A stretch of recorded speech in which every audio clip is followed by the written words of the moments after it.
जब अन्न सेवन नहीं करते, हम वैष्णव जब भूखे रहते हैं, हम वैष्णव जब केवल हरिनाम संकीर्तन करते हैं और बड़े प्रेम से, निष्ठा से, आनंद पूर्वक जब अन्न सेवन नहीं करते हैं, तो निश्चित है बाकी दिन आप ठाकुर जी को याद करते होंगे, पर एकादशी के दिन ठाकुर जी आपको याद करते हैं, आपका स्मरण करते हैं। इस भाव से एकादशी करनी चाहिए। ये एकादशी का भाव। दूसरी बात, भगवान को कुछ ना कुछ अर्पित करना चाहिए। बहुत ध्यान से सुनिएगा। हम लोग क्या अर्पित करते हैं? रुपया अर्पित करते हैं, धन अर्पित करते हैं, स्वर्ण अर्पित करते हैं, चांदी अर्पित करते हैं, कुछ भी अर्पित करते हैं। पर हमारे पास सबसे बहुमूल्य क्या है? हमारा जीवन, हमारी प्रत्येक श्वास, हमारा प्रत्येक क्षण, ये बहुत बहुमूल्य है। आज का दिन जो निकल गया, अब ये मेरे पूरे जीवन में कभी वापस नहीं आएगा। ये आज हो चुका, पूर्ण हो गया, बस अब ये दोबारा नहीं आएगा। ये पिछले बीते 5 दिन जो हमने कथा सुने, ये जीवन में कभी लौट करके नहीं आएंगे। ये हो चुके, इनकी स्मृति रहेगी जीवन भर। बस हमने पंढरपुर में कथा सुनी थी, पंढरपुर में कथा सुनाई थी। ऐसा बढ़िया मौसम था, ऐसे आनंद करते थे, सुबह ऐसा करते थे, शाम, बस ये स्मृति ही रहेगी आपके पास। ये दिन वापस कभी नहीं आएंगे। और एक बात बताऊं, आप लाख कोशिश करके दोबारा कर लो ऐसा, पता नहीं जी, फिर सोच लें, फिर कथा हो, वही हो, वैसे ही हो, सारी A to Z आप एक जैसी व्यवस्था कर लो, तब भी इस बार जैसा सुख अगली बार नहीं होगा। ज्यादा हो सकता है, पर एज इट इज ऐसा आपको दोबारा नहीं मिलेगा। ये हमेशा के लिए एक स्मृति रहेगी। हर दिन जो हमारा गुजरा वो लौट करके नहीं आने वाला है। हर क्षण जो हमारा निकला, हर श्वास जो हमारी निकली, वो निकल चुकी है बस। पर एकादशी के दिन जब व्यक्ति निष्ठा पूर्वक, प्रेम पूर्वक, आनंद पूर्वक अपने दिन की शुरुआत करता है, उसकी हर क्षण, हर श्वास, पूरा दिन वो ठाकुर जी को अर्पित होता है। और सबसे बड़ी बात, आपकी आयु 2 चीजों से कम होती है। व्यक्ति की आयु 2 चीजों से कम होती है, बहुत बोलने से और बहुत खाने से आयु कम होती है। यदि व्यक्ति बहुत खाएगा तो जीवन में, हमारा जीवन निश्चित है, इतना अन्न ही मैं खा सकता हूं। अब उसको भले ही मैं 50 साल में खा करके खत्म कर दूं तो 51 साल देख नहीं पाऊंगा, 50 में ही मुझे जाना पड़ेगा। ठाकुर जी ने सबके लिए एक अन्न निश्चित करके रखा है, उतना ही खाना है हमको। लेकिन व्यक्ति जब एकादशी का व्रत करता है तो व्रत वाले दिन अन्न नहीं खाता, और अन्न ना खाने से उसकी जो 1 दिन की आयु है वो बच जाती है। लेकिन वो 1 दिन की आयु एकादशी करने से ऐसा नहीं आपको बाद में मिलेगी, वो 1 दिन की आयु ठाकुर जी के चरणों में अर्पित हो जाती है।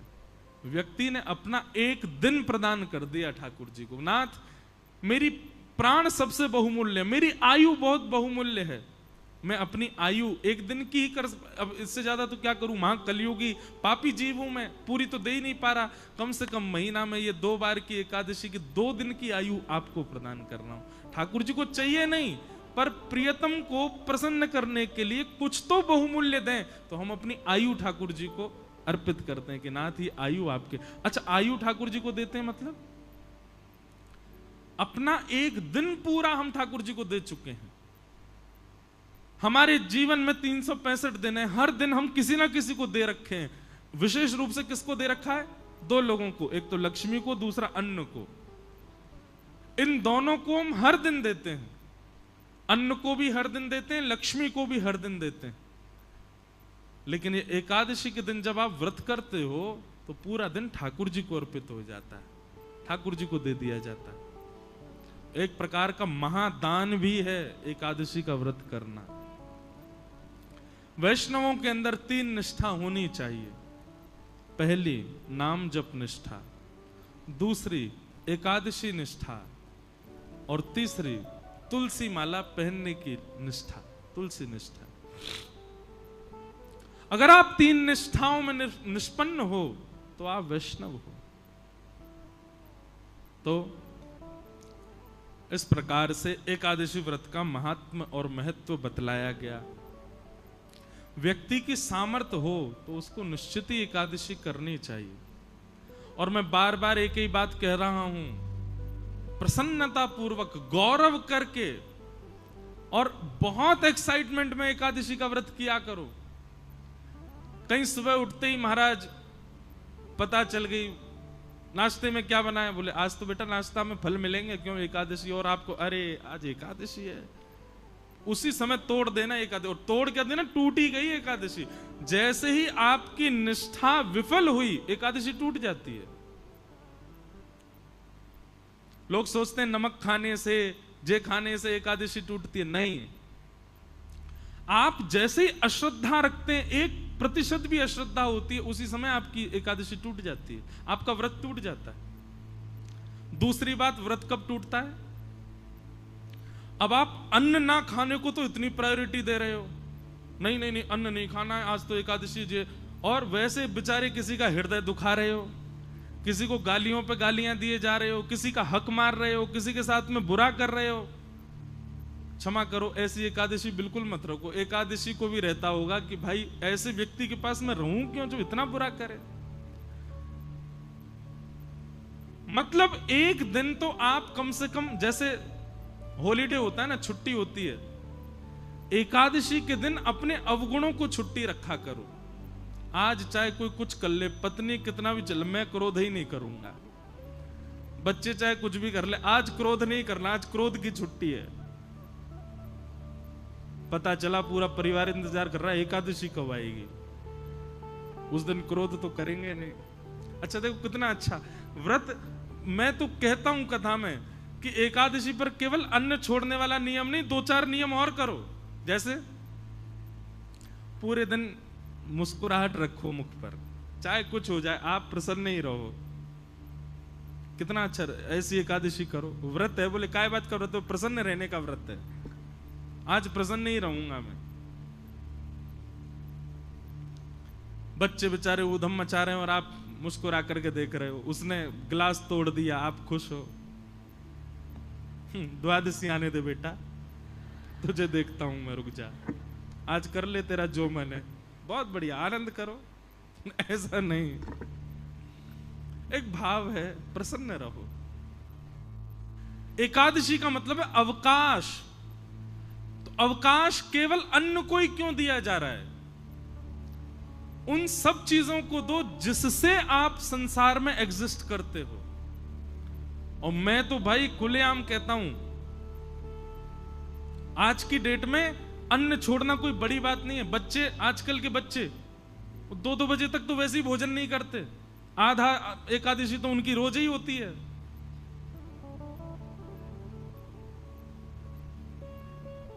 भूखा रहना कोई बड़ी बात नहीं है आज की डेट में। एकादशी का मतलब, व्रत का मतलब अपने एडिक्शन का त्याग करो। जिस समय व्रतों का निर्माण किया गया उस समय मानव का एक ही एडिक्शन था, भोजन। उसको यही रहता था कैसे भोजन मिले। सुबह उठते ही बच्चे घूमते रहते थे मां के पीछे, क्या बोल, पराठे बनाओ, भोजन। भोजन कर, नाश्ता कर लिया, उसके बाद भोजन करा, उसके बाद रात्रि का भोजन ही एडिक्शन था। क्योंकि उस समय इलेक्ट्रॉनिक्स नहीं थे, उस समय फोन नहीं था, उस समय इंटरनेट नहीं था, तो उस समय व्यक्ति पे है ही क्या, बस भोजन का ही वो पूरे दिन योजना बनाता रहता था। सुबह कहां खाऊंगा, शाम को कहां खाऊंगा। इसलिए व्रत के नियमों में भोजन का त्याग रखा गया। पर अब स्वरूप बदल गया, अब भोजन की जरूरत नहीं व्यक्ति को। अब तो इसकी एकादशी करो। मैं तो नहीं करता, पर मैं अगर बदलाव करना चाहूं अपनी एकादशी में, तो मेरे को 2 नियम करने का बहुत मन होता है। वैसे तो बताना नहीं चाहिए, करूं तब बताऊं, लेकिन फिर भी बता देता हूं। किसी को मुझसे पहले लग रहा हो तो आज पंढरपुर में ही नियम लेके चले जाओ। एकादशी के दिन 2 नियम तो करो। पहला, मौन, बोलो मत। और ये आपके ऑफिस को, ये आपके फैक्ट्री के लोगों को, दुकान के लोगों को, परिवार के लोगों, सबको बता दो भाई तुम मुझसे पूरे महीना बात करो, एकादशी के दिन मौन रहूंगा मैं। और दूसरा, एकादशी के दिन इसका प्रयोग मत करो, और करो तो केवल कॉलिंग उठाने के लिए उठाओगे तो करोगे क्या, बोल तो सकते नहीं हो। मौन रहो और इसका प्रयोग मत करो, इसको भी स्विच ऑफ रखो। सबको एक दिन पहले ही 10वीं को मैसेज डाल दो, कल एकादशी है, फोन बंद रहेगा मेरा। महाराज तब असली एकादशी मानी जाएगी आपकी। और फिर करना क्या, पूरे दिन केवल हरि स्मरण। सुबह जगन्नाथ जी के स्मरण से प्रारंभ करो, मध्याह्न द्वारिका जी का स्मरण करके, दोपहर में ब्रजमंडल का स्मरण करो, सब कथाएं आदि श्रवण करते हुए रात्रि में पंढरीनाथ भगवान का स्मरण करके फिर अपनी एकादशी को विश्राम दो। ये है मूल एकादशी, ये है वास्तविक एकादशी। एकादशी को लोगों ने आजकल फैशन के रूप में एकादशी कर रहे हैं, उसका भी एक रूप बना लिया है, उसको भी एक एंजॉयमेंट। ठीक है, एंजॉय तो करना है, पर भगवत स्मृति के साथ में करना है। और आज की डेट में क्षमा कीजिएगा, भगवत स्मृति में सबसे बड़ी बाधा है ये, सबसे बड़ी बाधा।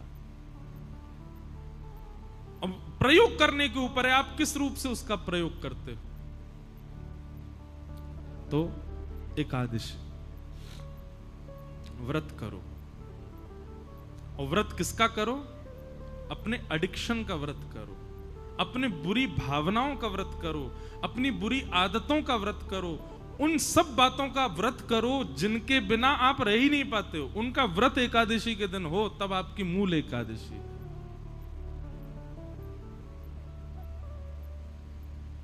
और अंतिम बात, एकादशी व्रत में इतनी सामर्थ्य है कि यदि निष्ठा से कोई व्यक्ति एकादशी व्रत पालन करे तो एकादशी व्रत के प्रभाव स्वरूप एकादशी के ही दिन भगवत धाम परायण होगा उसका, वो पृथ्वी से एकादशी को ही जाएगा। और ये मैंने अपने आंखों से देखा, अनुभव किया है। बड़े बड़े भजनानंदी, बड़े बड़े वैष्णवों की आप तिथियां देखो, वो एकादशी को ही जाते हैं। और एकादशी को जाने का मतलब क्या है, स्वयं शंख चक्र गदा पद्मधारी नारायण ही उनको लेकर के गए हैं, ये इस बात का प्रमाण है। तो एकादशी व्रत में बहुत निष्ठा, एकादशी को सामान्य नहीं। पर अब बात आ जाए, हमने अभी शुरू की, पहले मैं भी नहीं रह पाता था, मुझे व्रत नहीं रहा जाता, पर बाद में धीरे धीरे समझ में आने लगी बातें, तो फिर रहना प्रारंभ किया। सौभाग्य करके व्रत रहते हैं।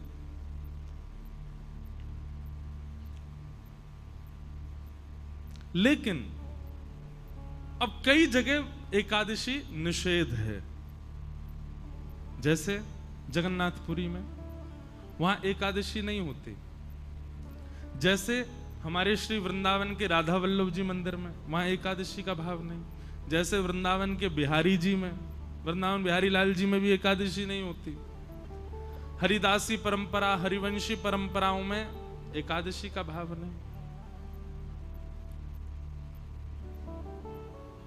लेकिन वही बात आ गई ना, एकादशी के दिन वहां पर अन्न सेवन का विधान है, पर आपका व्रत तो अब अन्न है ही नहीं ना, आपके तो दूसरे व्रत चल रहे हैं। आपको तो फोन का व्रत करना है, आपको तो मौन का व्रत करना है। तो कहीं आपने जगन्नाथपुरी जाकर के ये कहा यहां तो एकादशी है, यहां तो कोई दिक्कत ही नहीं है, नहीं, वहां दूसरे व्रत करने हैं, वहां अन्न का नहीं करना। अन्न तो पाना है वहां पर वहां ये दूसरे अपने बुरे विचार, अपने बुरे भाव, अपने बुरे एडिक्शन, आपकी जरूरतें, उन सब की एकादशी तो वहां कर सकते हो। अन्न का ही तो निषेध है, अन्न तो पाना पड़ेगा जगन्नाथपुरी में। पर ये चलाना कोई ऐसा तो है नहीं कि एकादशी उल्टी लटके, यहां तो फोन चला ही सकते हैं, ऐसा नहीं। तो चाहे राधा वल्लभ जी मंदिर में हो, चाहे हमारे बिहारी जी हो, चाहे श्री जगन्नाथपुरी हो, या और कहीं भी जहां भी एकादशी का विधान नहीं है, वहां अन्न सेवन की आज्ञा होगी। आप अन्न वहां पा सकते हो, पर बाकी की एकादशी इंद्रियों की तो आप वहां भी कर सकते हो, और करनी ही चाहिए। नहीं करोगे तो अपराध लगेगा। अच्छा एक बात बताएं, अगर आपने ये सब बातें अभी हमसे नहीं सुनी होती कि एकादशी के दिन केवल अन्न नहीं बाकियों का भी व्रत किया जाता है, तो अभी तक आपको दोष नहीं लगता। लेकिन आज आपने सुन लिया है, अब अगर अगली एकादशी पर आपने ये व्रत नहीं किए तो दोष लगेगा। आप जानो आपका काम, आप कहोगे गलत आए कथा में आज तो।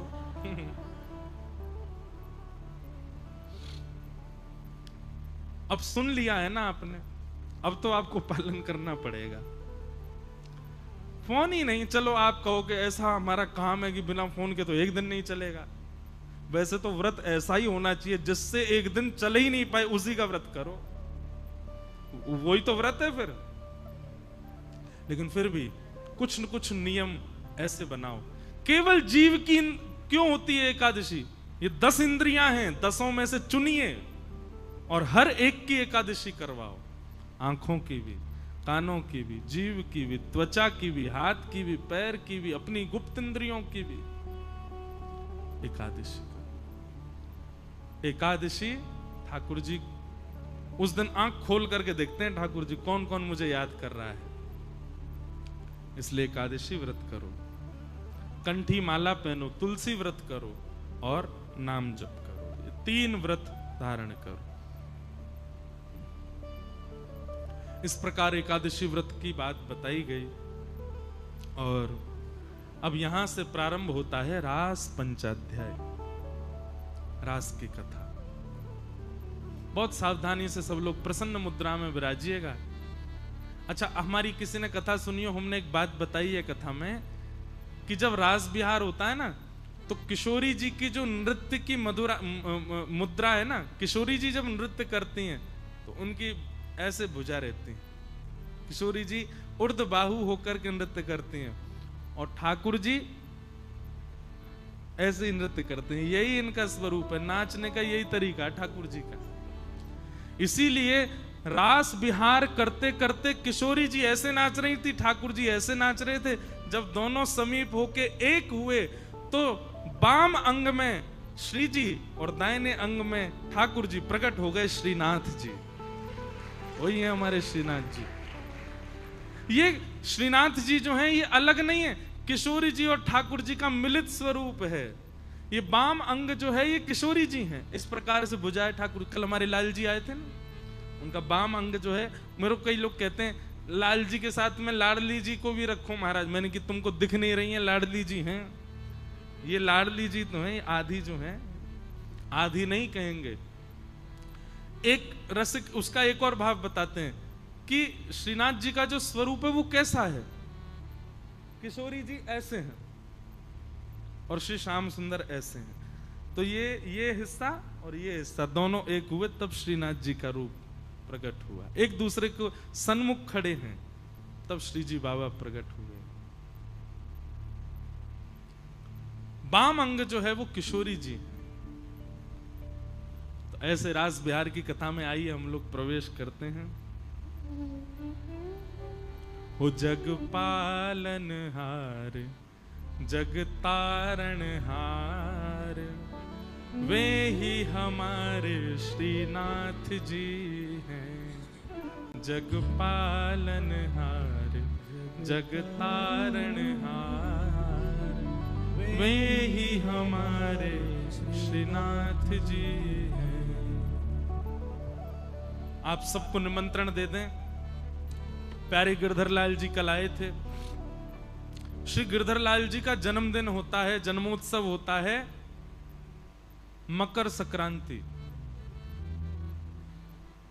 और मकर संक्रांति अधिकतर जनवरी की 14 या 15 तारीख को ही आती है। तो 11 से लेकर के 17 जनवरी हर वर्ष का फिक्स है श्री गिरधर लाल जी का जन्मोत्सव। 7 दिन का होता है उत्सव, अलग अलग जगह होता है। इस बार श्री द्वारिका धाम में था 11 से 17 जनवरी। उससे पहले श्री अयोध्या जी में था 11 से 17 जनवरी। उससे पूर्व जगन्नाथपुरी में होना था पर कोविड की वजह से वृंदावन में हुआ। और उससे पहले पंढरपुर में होना था। और यही रुक्मणी विठल भक्त निवास, यही पूरा बुक करके गए थे। इसी के सामने एक मैदान है, वहां पर ठाकुर जी का उत्सव होना था पर कोविड की वजह से पंढरपुर का उत्सव भी वृंदावन में ही हुआ। तो इस प्रकार ठाकुर जी के हर वर्ष उत्सव होते हैं। अगला उत्सव जो है मतलब 2025 में 11 से 17 जनवरी ठाकुर जी का, श्री गिरधरलाल जी का उत्सव है नाथ द्वार में, श्रीनाथ जी में। हमारे बहुत सारे वैष्णव जो यहाँ बैठे हैं, सबसे हमारी प्रार्थना, सब लोग जरूर श्रीनाथ द्वारा आइएगा। नाथ द्वारा में हमारे श्री गिरधरलाल जी का उत्सव होगा। बहुत आनंद आता है उत्सव में। हमको लोग बाग कहते हैं जब कुछ आप भी नृत्य करो, मैंने कहा मैं 7 ही दिन नाचता हूँ पूरे साल भर में, वो हमारे लाल जी के उत्सव में खूब नृत्य करते हैं। उसमें सुबह कथा होती है, कथा का कोई क्रम नहीं होता, स्वच्छंद कथा चलती है, जो मन करे उस विषय पर भाव चलता है, उसका आनंद ही अलग होता है। और फिर उसके बाद दोपहर में सब लोग प्रसाद पा के आराम करो, रात्रि में ठाकुर जी सवारी करके आते हैं और फिर उत्सव, ठाकुर जी के नए नए उत्सव होते हैं, नए नए कलाकार आते हैं, आकर के ठाकुर जी का मंगल भाव सुनाते हैं। ऐसा उत्सव रहता है। 11 से 17 जनवरी सब लोग आना नाथ द्वारा। आपने बुलाया तो हम पंढरपुर आए, अब हम बुला रहे हैं आप नाथ द्वारा आना श्री गिरधरलाल जी के उत्सव में। आइए रास पंचाध्यायी में सब प्रवेश करना। अब बंधुओं ज्ञान वैराग्य आदि सब बाहर कर दो, अब तो केवल प्रेम की चर्चा है। इस विषय पर संशय उत्पन्न नहीं होना चाहिए कि ये कैसी लीला, इसलिए बहुत ध्यान पूर्वक सुनिएगा। भगवान पिता रात्रि शरदोत्फुल्ल मल्लिका विक्षरन्तुं मनश्चक्रे योग मायामुपाश्रित।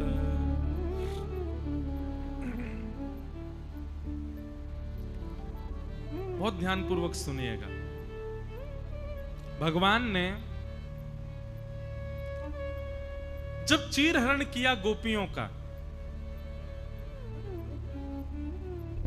चीरहरण के समय भगवान ने सब गोपियों को आश्वासन किया, आश्वासित किया कि शरद पूर्णिमा की रात्रि पर हम आपके साथ रास विहार करेंगे। और तभी से समस्त गोपियां ठाकुर जी की प्रतीक्षा में हैं। मैंने कल भी कहा था और मैं आज भी कहूं, ठाकुर जी के साथ रास विहार करने वाली गोपियों की आयु निश्चित नहीं है।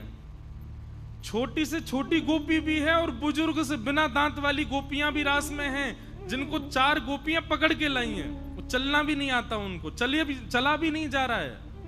ऐसी वृद्धा गोपियां भी ठाकुर जी को अपना प्रियतम मानती हैं।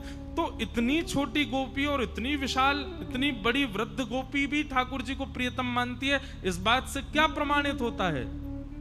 ये काम लीला नहीं है, यहां काम दृष्टि नहीं है गोपियों के चित्त में।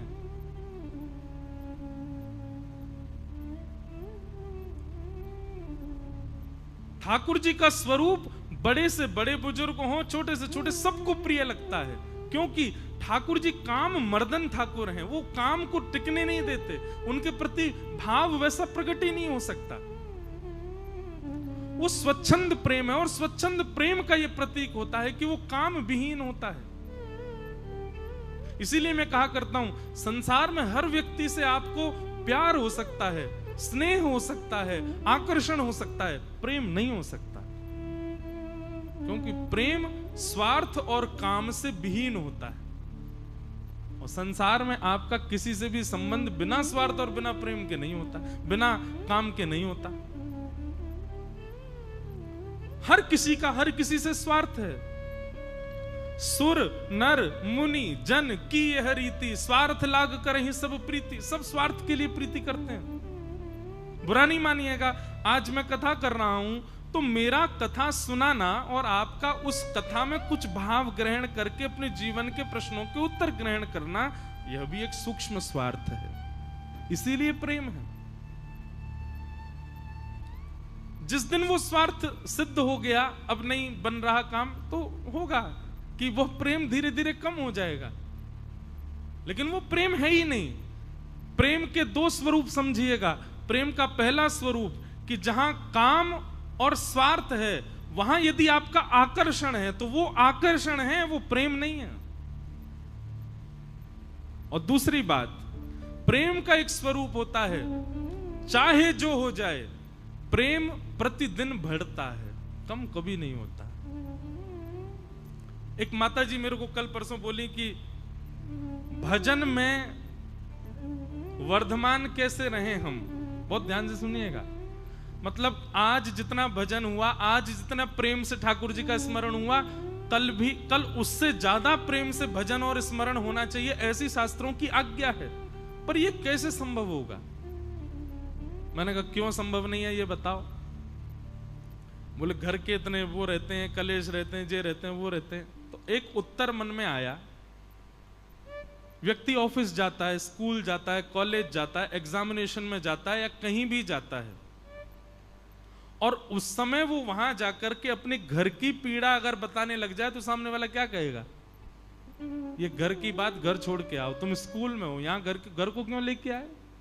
ऑफिस में जाके कहे बॉस मैं आज लेट हो गया, मेरे घर में ऐसे ऐसे, बॉस कहेगा घर की बात मैं क्यों जानूं, मैंने तुमको समय दिया है, सैलरी दे रहा हूं, अपने समय से आओ, घर की चीजें यहां लेकर के मत आओ। कॉलेज में भी यही होगा, एग्जामिनेशन में भी यही होगा। एग्जाम में आप फेल कर दिए जाओगे, अब आप भले ही 100 रीजन बता दो कि घर में ऐसा ऐसा था, वहां नहीं सुनेंगे आपकी। फिर भगवान के भजन में हम घर को क्यों लाते हैं? मेरी पति से बन नहीं रही, बच्चे मेरी सुन नहीं रहे, पत्नी से मेरी लड़ाई हो गई, नाथ में आपका भजन कैसे करूं? ठाकुर जी के दारी के सब जगह घर को ना लेके जावे, यहां तो घर दिख रहा है, घर में कलेश चल रहे, उस कारण तुम मेरा भजन नहीं कर रहे। जब तुम कहीं घर को नहीं लेके जाते तो फिर भजन में क्यों घर आ जाता है? कथा में क्यों घर आ जाता है? आपने बहुतों को निमंत्रण दिया होगा, अच्छा पंढरपुर, अब तो देखते हैं, बनाते हैं, कोई क्रम बन पाएगा तो देखें, घर में बहुत काम है, अब बच्चे का ऐसा ऐसा है, पत्नी का ऐसा ऐसा है, बहू का ऐसा ऐसा, देखते हैं। आदमी सब जगह पर अपने सारे घर की चीजों को भूल के जाता है। भक्ति भागवत कथा आदि इन चीजों में घर पहले, अच्छा घर की व्यवस्था पहले देखेंगे फिर निकलेंगे। ठाकुर जी कहते हैं सब जगह तुम्हारी जो है घर नहीं जाता, मेरे भजन में घर अड़ंगा डालता है। ये घर घर घर जहां रुकावट, यही तो संसार है। और ये संसार जब तक अड़ंगा डालेगा तब तक ठाकुर जी का भजन नहीं बन सकता। बल्कि होना क्या चाहिए, आपके जीवन में चाहे जो हुआ हो। अब देखो हमारी बात सुनो, सब लोग ध्यान से देखो, इधर देखो, इधर देखो, ध्यान सुनो।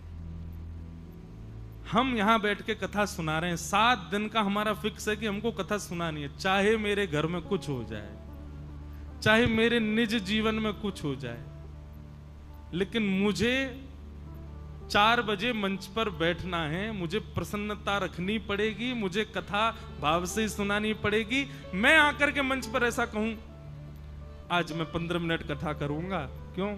बोले ऐसा ऐसा घर में थोड़ा दिक्कत हो गई है, आज मैं कथा नहीं आप लोग 15 मिनट कथा सुन के फिर अपना कीर्तन करते रहो। आपको ये कोई बात है महाराज जी? जब मुझे अलाउ नहीं है 4 घंटे से पहले अपनी बात कथा रोकने का या घर के किसी कारण से बीच से उठ के जाने का, तो फिर आपको क्यों अलाउ है अपने घर के कारण भजन छोड़ने का? जब मुझे कथा छोड़ने का अधिकार नहीं है, चाहे जो हो जाए। अरे महाराज 103 डिग्री सेल्सियस बुखार में भी कथा करने जाना पड़ता है। वहां पर ये नहीं कह सकते हमारे पंडित जी आज कथा सुना देंगे, हो ही नहीं सकता महाराज, जाना ही पड़ेगा। चाहे 5 दवाई लेके जाओ, चाहे ड्रिप चढ़वा के, चाहे बोतल टांग के कथा करो, लेकिन करनी हमको ही पड़ेगी। तो जब मुझे अवकाश नहीं है, हमको अवकाश नहीं, तो आपको क्यों? जब हम अपनी निज बात, निज घर अपनी कथा में नहीं ला रहे, तो फिर आप क्यों? ये तो एक उदाहरण दिया, पर हर जगह भक्ति में देखो, हम अपने निज कारणों से भक्ति का त्याग कर देते हैं। ठाकुर जी को कितना बुरा लगता होगा। भगवान कहते हैं हाँ, जैसे मुझ पे तो तेरे लिए ही समय रखा है, मैं तो तेरे लिए, मुझ पे तो कोई काम ही नहीं है, लेकिन फिर भी ठाकुर जी खड़े हैं, आओ मेरे दर्शन करो, आओ मैं तुम्हारे लिए सहज हूं।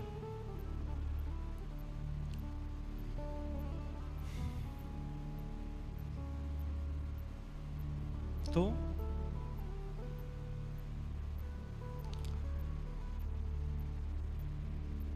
पता नहीं किस विषय को लेके मैंने शुरू किया था ये भाव, मैं तो भूल गया। हाँ, किसी को याद है? रास, वो तो मुझे भी पता है, पर ये अवकाश वाली बात क्यों शुरू करी थी पता नहीं, छोड़ो, आएगी, याद आ जाएगी। तो भगवान ने गोपियों को कहा कि हम शरद पूर्णिमा की रात्रि पर आपसे मिलेंगे। गोपियों को कहा शरद पूर्णिमा की रात्रि पर आप सब आना, हम आपसे मिलेंगे। चीर हरण करने के पश्चात अब गोपियां हर दिन प्रतीक्षा करती हैं कि श्याम सुंदर कब मिलेंगे, कब मिलेंगे, कब मिलेंगे। और तभी शरद पूर्णिमा का दिन आया। गोपियां सब अपने अपने गृह कार्य में लगी हैं।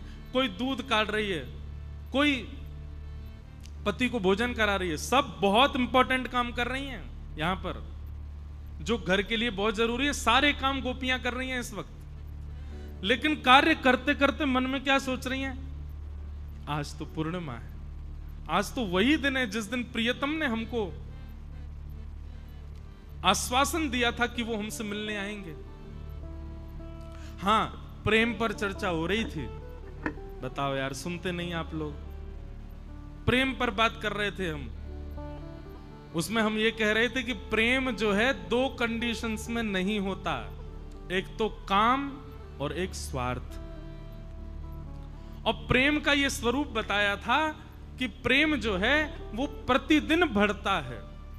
आज जितना आपसे मेरा स्नेह है, संसार में कैसा है पता है? अब जैसे कई लोग हैं, हमारी कथा सुनते हैं, कथा सुनकर उनको प्रेम हो जाता, अब महाराज जी से मिलने जाना, महाराज जी से मिलके आएंगे। आप जिस दिन आते हैं उस दिन आपका प्रेम जितना होगा ना, अगले दिन फिर मिलोगे पहले से 1 पॉइंट कम होगा, फिर उसके अगले दिन मिलोगे 2 पॉइंट और कम होगा, तीसरे दिन मिलोगे 3-4 पॉइंट और कम होगा। प्रतिदिन प्रेम, क्योंकि संसार में है। लेकिन जब वही प्रेम ठाकुर जी के प्रति हो, श्री राधा रमन लाल के प्रति हो, राधा वल्लभ जी के प्रति हो, ठाकुर जी के प्रति हो, या संसार में किसी के भी प्रति यदि वह प्रेम बढ़ रहा है, तो इसका मतलब यह है कि आप स्वार्थी और कामी नहीं हो, तभी आपका प्रेम बढ़ रहा है। गुरु के प्रति भी यदि प्रेम कम हो रहा है, तो कहीं ना कहीं किंचित स्वार्थ आपके चित्त में तो है, तभी आपका प्रेम कम हो रहा है। तो मैं बता रहा था, एक माता जी ने मुझसे पूछा कि भजन कैसे हमारा बढ़े। बढ़ नहीं रहा है तो इसका मतलब अभी आप ठाकुर जी से कोई स्वार्थ मान के बैठे हो, ठाकुर जी से कोई कामना है आपकी, इसलिए भजन में रुचि नहीं बढ़ रही, भजन आपका बढ़ नहीं रहा। उस स्वार्थ को, उस कामना को नष्ट करो, भजन बढ़ने लगेगा। कोई कामना नहीं, कोई स्वार्थ नहीं। लोग पूछते हैं हमारा भजन में मन कैसे लगे? मन नहीं लगने का ये कारण है कि कहीं ना कहीं आपने कोई स्वार्थ रखा है ठाकुर जी से। ढूंढो उसको, क्या स्वार्थ है? अच्छे जीवन का स्वार्थ हो सकता है कि नाथ में इसलिए भजन कर रहा हूं, मेरा जीवन अच्छा बना देना, इजी लाइफ, मेरी लाइफ बहुत फ्लेक्सिबल हो जाए इसलिए भजन कर रहे हो क्या? मेरे काम बन जाए इसलिए भजन करो। ये सारी कामनाएं, इन सबको नष्ट करो। भजन का केवल एक कारण हो कि नाथ आप मुझसे रीझे रहो और मैं आपका प्रिय बना रहा हूं, बस। बाकी दुनिया में कितने भी लोग मेरे दुश्मन हो जाएं, कितने भी लोगों का मैं अप्रिय हो जाऊं, कितने भी लोग मुझसे संबंध तोड़ दें, और तो रूठें भले रूठें, पर तुम जन रूठो मालाधारी। हे मालाधारी, आप मुझसे कभी रूठना मत, इसलिए भजन कर रहा हूं मैं। आप राजी रहो, आप प्रसन्न रहो। सीढ़ी उतरते उतरते कभी फिसल जाओ, गिर गए, हाय राम कमर तोड़ दी, फिर हम लोग मन में क्या सोचते हैं? आज सुबह सुबह किसका मुंह देखा था जो इतना बुरा दिन जा रहा है? ठाकुर जी को कोसते हैं, इतना बुरा दिन क्यों निकाल रहे हो हमारा? नहीं, वैष्णव का स्वभाव कैसा होगा? गिर गया सीढ़ी से, कमर में लग गई, तो ठाकुर जी से ये ओहो ठाकुर जी, आपको शायद मुझे लुढ़काने में आनंद आना था इसलिए लुढ़का दिया। ठीक है, आप खुश हो ना, मैं लुढ़क गया, ठीक है, खुश रहो, प्रसन्न रहो, राजी रहो। हॉस्पिटलाइज्ड हो गए, ड्रिप ड्रिप चढ़, ओहो ठाकुर जी आप चाह रहे थे कुछ दिन में आपकी सेवा नहीं करूं, कोई और करे, इसलिए मुझे हॉस्पिटल भेज दिया। हॉस्पिटल काहे को भेज दिया? इससे बढ़िया कहीं तीर्थ में भेज देते। ऐसी विचारधारा देने वाली हर वस्तु ठाकुर जी के द्वारा जो आपको मिली है उसमें एक सद्भाव हो, ठाकुर जी की प्रसन्नता, ठाकुर जी की राजी विद्यमान हो। निस्वार्थ निष्काम भाव से जब आप भजोगे, भजन आपका बढ़ेगा, कीर्तन आपका बढ़ेगा। अगर वो कम हो रहा है तो इसका मतलब कोई ना कोई स्वार्थ तो है।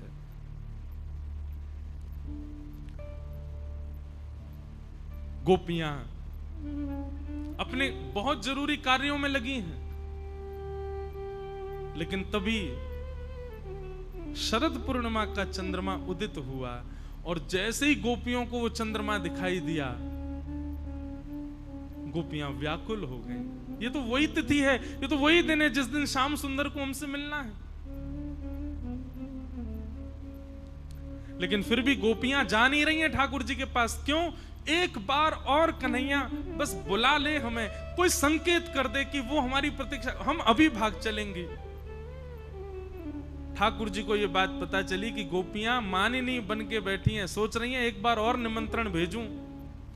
तुरंत वन में जाकर के कदम वृक्ष के नीचे बैठ करके ठाकुर जी ने अपने वेणु को अपने अधर पर धारण करके कोमल उंगलियों से उसके छिद्रों को आच्छादित करते हुए जैसे ही भाव पिरोए वंशी बजने लगी वृंदावन में। बंधुओं,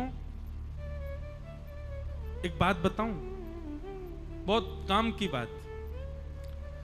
कथा यदि आपको शब्द लगते हैं तो समझो आप कथा नहीं सुन रहे। बहुत बड़ी बात कह रहे हैं हम। कथा आपको केवल शब्द लगते हैं, वक्ता आपको व्यक्ति लगता है। यमुना जी आपको नदी दिखती हैं और गिरिराज जी आपको पर्वत दिखते हैं, पंडरीनाथ आपको पाषाण दिखते हैं, तो इसका मतलब अभी रास में प्रवेश नहीं हुआ है आपका। तो स्थिति क्या हो?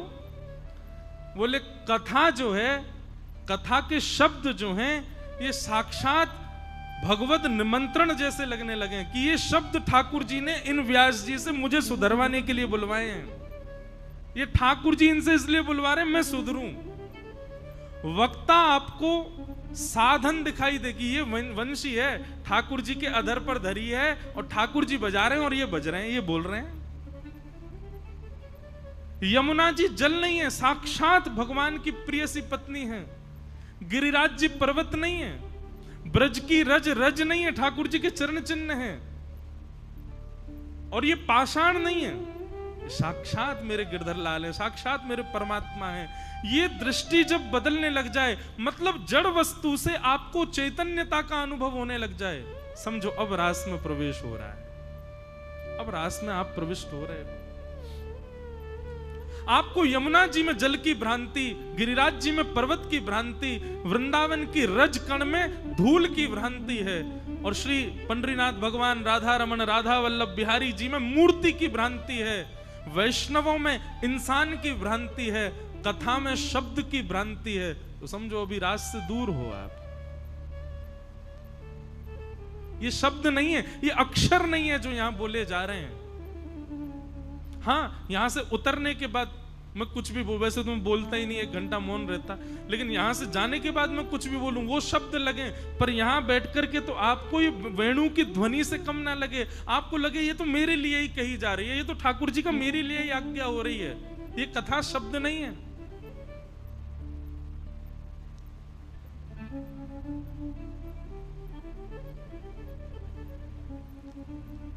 वेणु जैसे ही बजी, अब कृष्ण प्रेम जिनके चित्त में नहीं था उनको तो लग रहा है कि कन्हैया बंसी बजा रहा है, लेकिन जिनके भी चित्त में कृष्ण प्रेम है उन सबको ध्वनि सुनाई नहीं दे रही है। उन सबके कानों में ध्वनि जाकर के मानो कह रही हो, अरे गोपी जल्दी चल, तेरा इंतजार कर रहा हूं मैं। और वो ध्वनि सुनकर के ऐसी उतावली होती है, जिस कार्य में लगी है वहीं छोड़ करके भागती है ठाकुर जी के पास।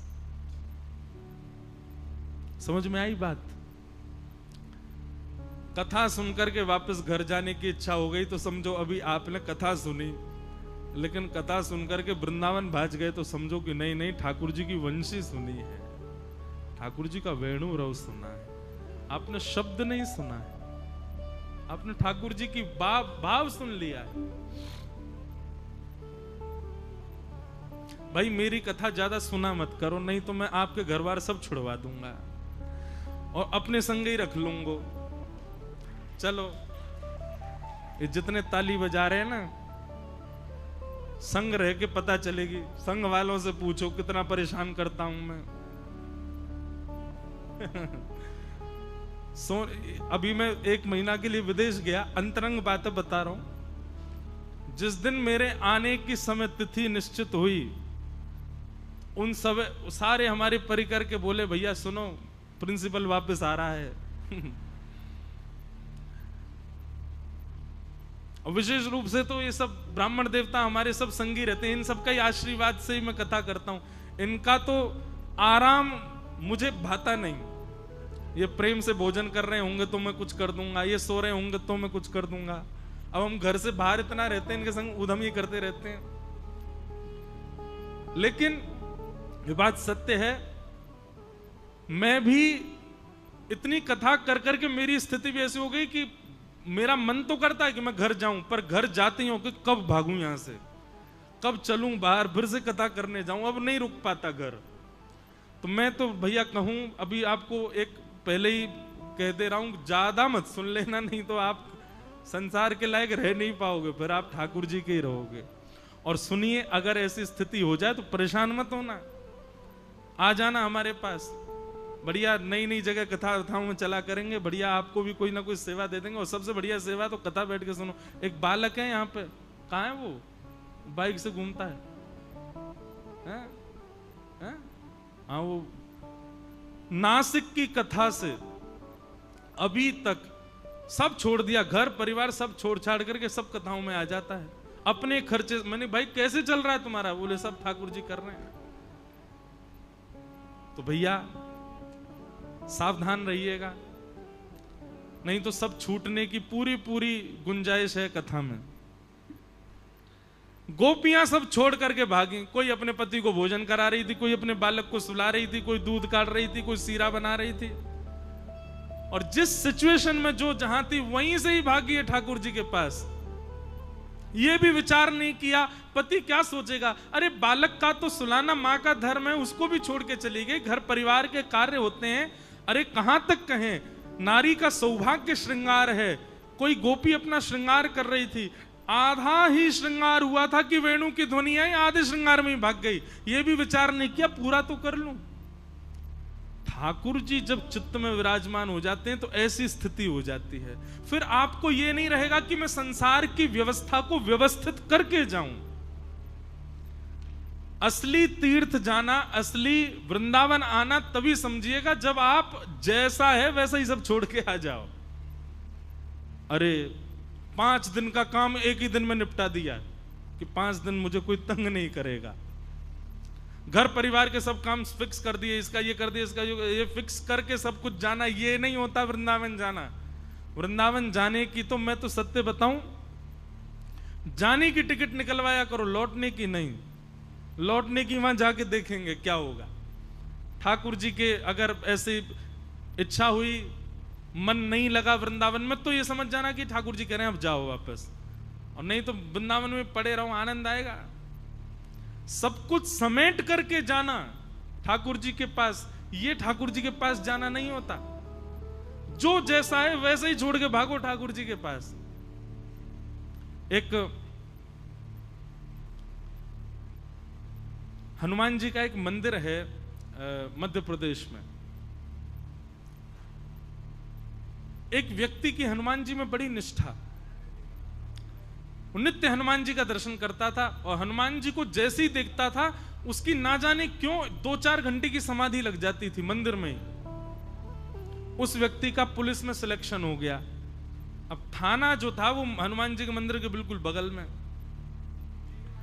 थाना जाने से पहले कौन बोल रहा भैया वो शांत हो जाए, और थाना जाने से पहले हनुमान जी को प्रणाम कर दो। हनुमान जी को प्रणाम करते ही आधा दिन तो वहीं बैठा रहता, तो आधा दिन बाद जाता तो फिर इंस्पेक्टर डांटते उसको, ए भाई ये तू गलत करता है, आधा दिन तुम पूरा कहां निकाल के आते। बोले मैं रहता तो यही हूं, पर मेरी हनुमान जी को देख के समाधि लग जाती है।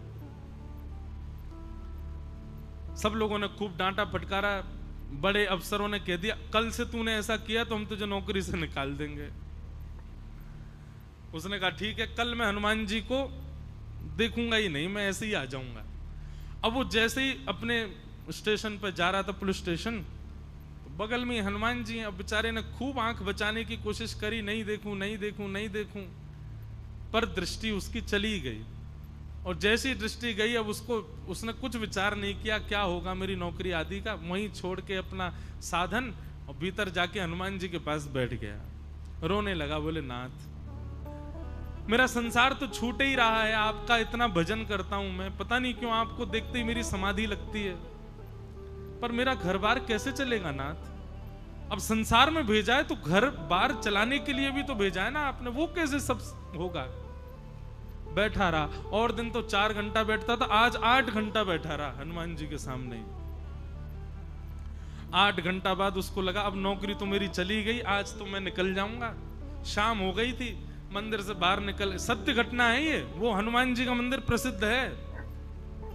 तो जैसे ही शाम हो गई तो अफसर निकल करके बाहर आया, बोला अब मेरी नौकरी तो चली गई, वो मुझे निकालें उससे पहले मैं ही मना कर देता हूं कि भाई मुझसे नौकरी नहीं हो रही, आप मेरी वर्दी वापस ले लो।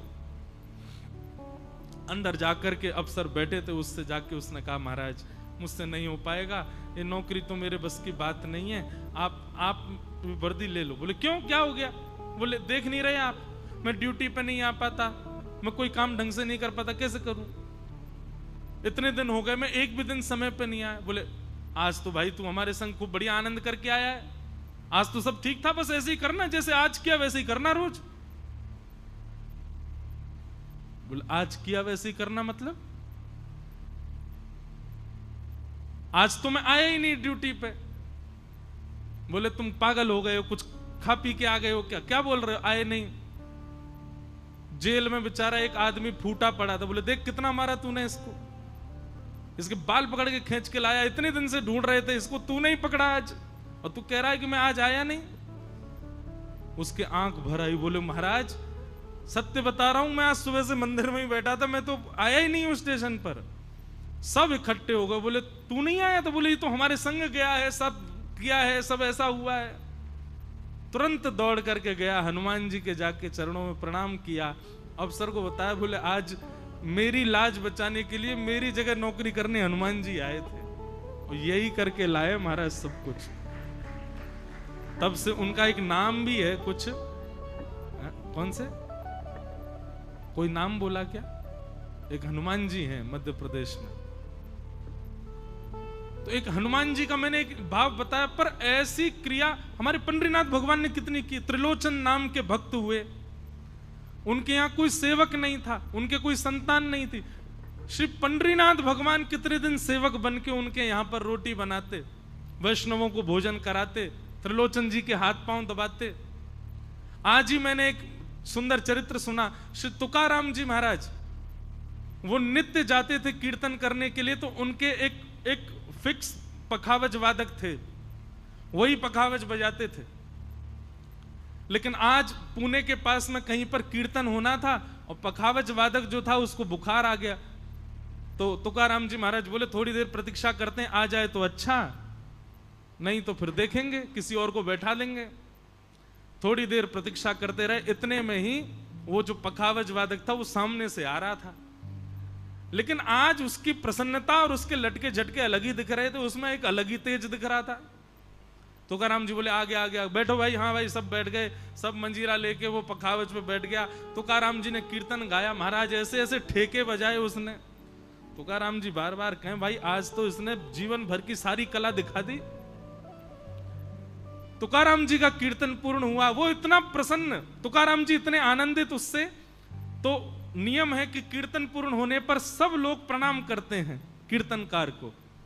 सबसे पहले पखावज वादक प्रणाम करने आता है, वो उठ करके पखावज रख के जैसे ही प्रणाम करने आए तो तुकाराम जी का स्वभाव था वो ऐसे पीठ थपथपाते थे। आज तुकाराम जी ने बहुत जोर से थपथपा दी, जोर से उसको ऐसे शाबाशी प्रदान की, वो सीधा प्रणाम करके मंच से ही चला गया। सब लोगों को लगा कहीं ऐसा तो नहीं बुरा मान गया, तुकाराम जी ने जोर से हाथ धर दिया तो बुरा मान के चला गया हो। श्री तुकाराम जी के एक वैष्णव भक्त हो गए थे, एक परम विद्वान रामेश्वर नाम था उनका। उनको ये बात थोड़ी अटपटी लगी, बोले कि ये प्रणाम करते ही चला गया।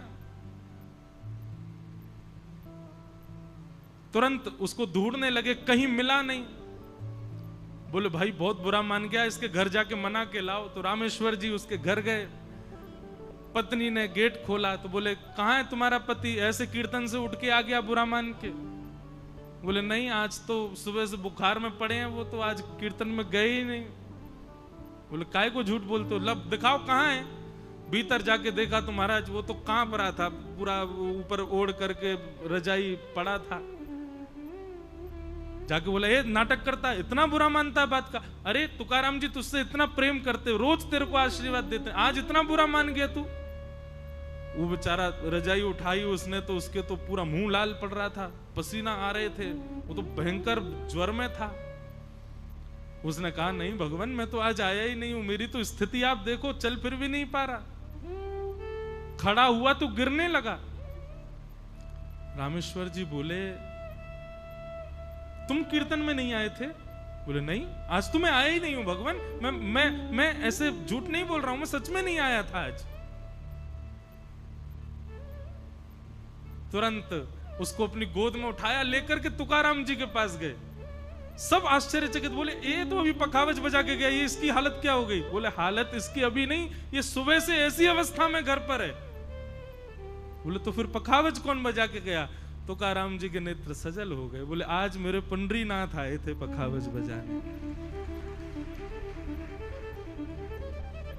और मन में थोड़ा सा क्षोभ होने लगा, क्यों? 4 पीढ़ियों से मेरे पूर्वज सब कीर्तन करके श्री ठाकुर जी को प्रणाम करते हैं, पर आज मेरे कीर्तन में ठाकुर जी मुझको प्रणाम करने और मैं ऐसे थपथपी दे रहा था उनको। नेत्र सजल हो गए। ठाकुर जी कितने अधीन है